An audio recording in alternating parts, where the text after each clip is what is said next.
shame, a very prevalent idea in Filipino culture. What do you feel is the relationship between shame and pleasure?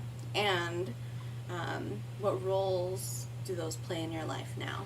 I feel like the less time I spend with my Filipino relatives, like the less I feel shameful about things that you shouldn't feel shameful about. You know, like.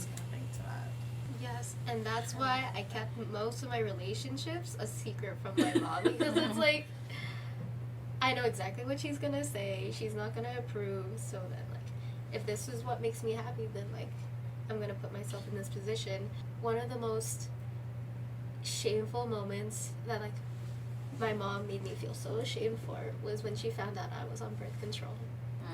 And it was supposed to be a secret. It was supposed to be, like, they were supposed to have my phone number. They were supposed to contact me when my prescription was ready. But they had contacted the home number, which was still my parents' phone. And later that day, my mom had to pick me up from the station. And so she, like, didn't talk to me for, like, a whole, like, 5 minutes. And then when she did, she was like, I know about the birth control. I know you're having sex. This is college. It was like, I was not gonna break the losing my virginity conversation with her.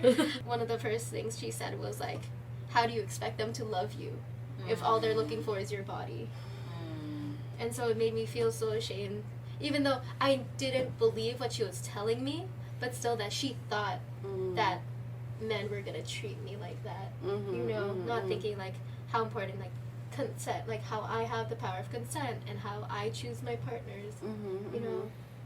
When it comes to sex and love and relationships, sex and love don't always go together. Love and sex don't always go together. Having many sexual relationships doesn't necessarily mean that you love every single one of those people. And all the people that you love and care for aren't necessarily involving relationships that include sex. Friendships, platonic friendships, that sort of thing, for example.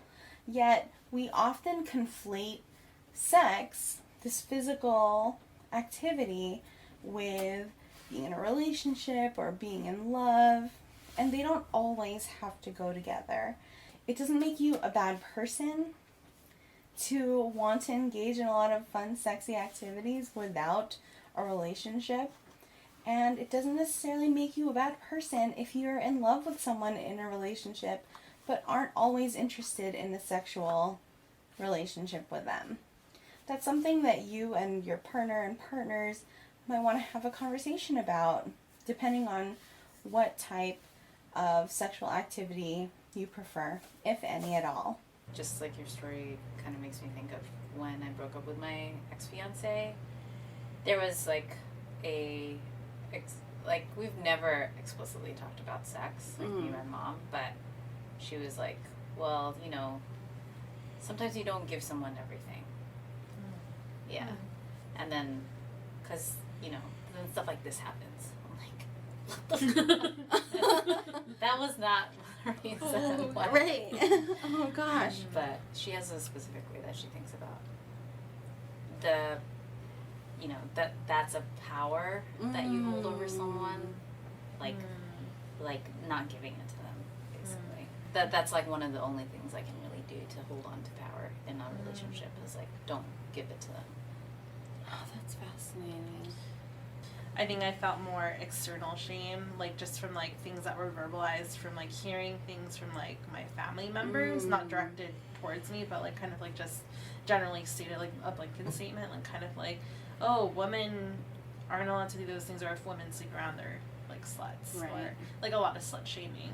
And I think about like the lack of like, or like how men can do whatever, they can, you know, sleep with how many people they want, and it's not a thing or an issue. But when it comes to like women, so I felt like I internalized that. I think about like how unfair that is, and like just the dynamics of being a woman or even a femme presenting queer person too. Now I'm like remembering this time I ran away from home, and I came home. Well, actually, my parents thought I was like kidnapped, so they sent like cops out, Oh. and like the cops found me somewhere and then took me back home. And my mom's only thing was like, "What? How do you think this makes me look?" Like it was like that. It Yeah, was that like, whole yeah. self-preservation. Like, yeah. Saving face. saving face, exactly. Yeah. So we talked a little bit about stuff that happened in the past, but how do you feel like some of the things that you've learned, some of the things we talked about, affect your like current relationships and your current attitudes about sex and sexuality and relationships? In my experience, with the lack of dialogue, it was like more harm than good. Only because like I didn't have a lot of knowledge about like protection, or a lot of knowledge about like just simple things like how to protect myself, or how to spread that awareness to others in terms of like what is an STI if I ever encountered one. Not talking about it and like having it swept under the rug like did a lot more harm than good for me.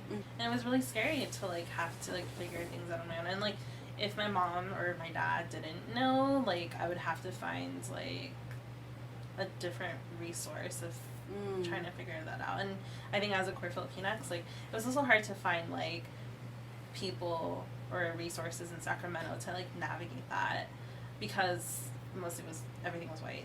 Yeah. Because just growing up for years, it's like they're wanted all the time, and you need to be prepared. They're wanted all the time, and then sometimes you don't, because that's just how it is. And then you start getting worried about all these other aspects of your relationship. That I really think that if I did not grow up with that ingrained in, that like normal doesn't really exist, Yeah. or like that there isn't this like standard way Yeah. that people are supposed to be necessarily. And I feel like that's kind of a disservice too to like everybody, where it's like one gender's supposed to like want sex more than the other. Like it's because that's so not true. I think my parents, well, my dad has a hard time because I'm like not a boy. It's like he definitely cannot talk to me about anything. But my mom talks to me about all of the things. So I know a lot about their sex life, which is, I mean, like unusual, I guess. But like, she always like tells me like this is okay. We're married. Like, we're married, so it's different. I think more or less it's been like cool, like relatively cool to like know that they're like fairly open. At least my mom is like pretty open about talking about things, but because I'm not married, I can't have that conversation with them. And it's like there's a lot of pieces to me that I feel like I can't share with them. So it's like, I don't know, it's on like on my list of things to like figure out. But I would like to be more honest with them about my life. Yeah. Because it's not an insignificant part. Right. It's funny that you say that like you're familiar with like what goes on with your parents, because like I definitely knew what was going on with my parents, but it was never a like real conversation. In my family, there's like a lot of queerness actually, but for like my mom especially, she's like not us, nobody in this family. And like my cousin Sunshine, she got married to a dude, and my mom was like, oh, she was confused before, and I was like, that's not what happened, Mom. Right. That's not how it works. Sexuality is extremely fluid and runs on a continuum. So yes, you might be the kind of person who may be more attracted to the opposite sex, but that doesn't mean that you can't understand that a person of the same sex is also attractive.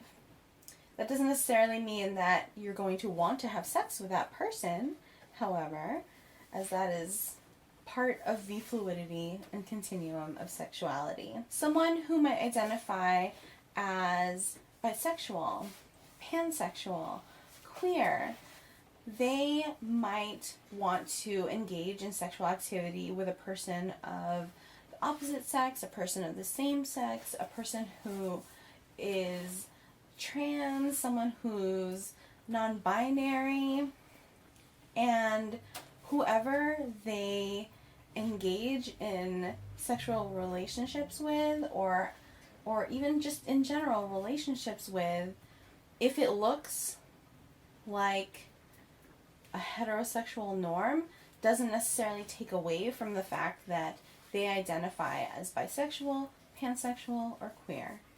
It's all very personal, and who are we to determine how another person identifies based on assumptions that we make based on a lot of the misinformation we might have heard while growing up about how relationships are supposed to look and sound and feel.